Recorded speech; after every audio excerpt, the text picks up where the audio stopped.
Ano na? Wala ka ng space. Vlogger eh, meron. Vlogger eh.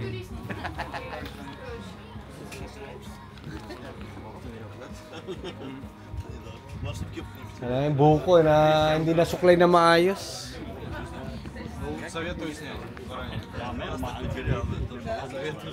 Hindi, wala anggi dyan.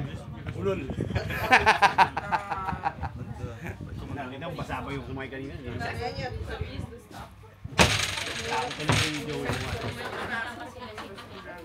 Malakas ang hangin yun.